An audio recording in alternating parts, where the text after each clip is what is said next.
Oh, hi kids! I didn't see you come in, though I don't see much because my eyes are just not in working order because I'm a puppet.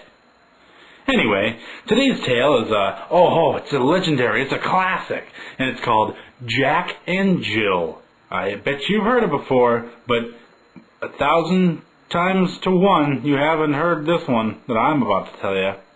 Ba-da-da-da-da-da. Jack and Jill went up the hill to quote-unquote fetch a pail of water. What they were really doing up there, I don't know.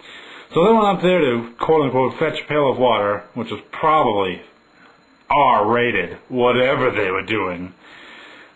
Kids today with their damn graffiti and rock and roll and spirographs. I'm sorry, but I digress. They were up there fetching a pail of water, and Jack fell down.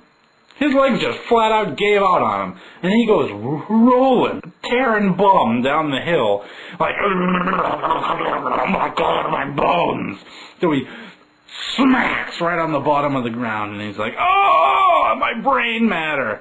So he's horrifically damaged. There's no saving him.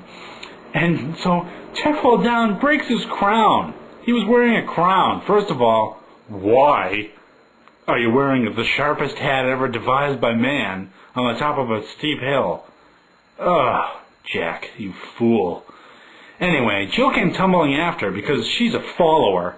And it's one of those people that if 1 million people jumped off a bridge, would you do it too? She would be there. She would be there with bells on. So she goes down the hill. She's all hopped up on crazy pills. And she slips down. Jill comes tumbling after.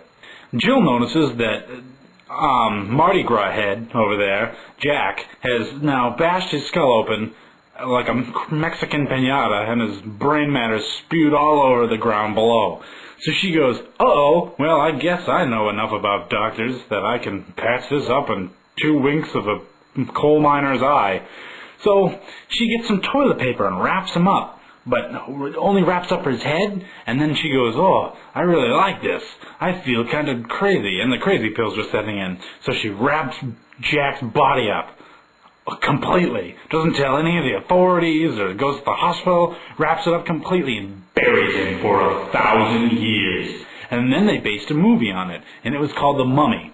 And then they made The Mummy Returns, which was, I think, was just as good. And then they made The Scorpion King, which stunk out loud.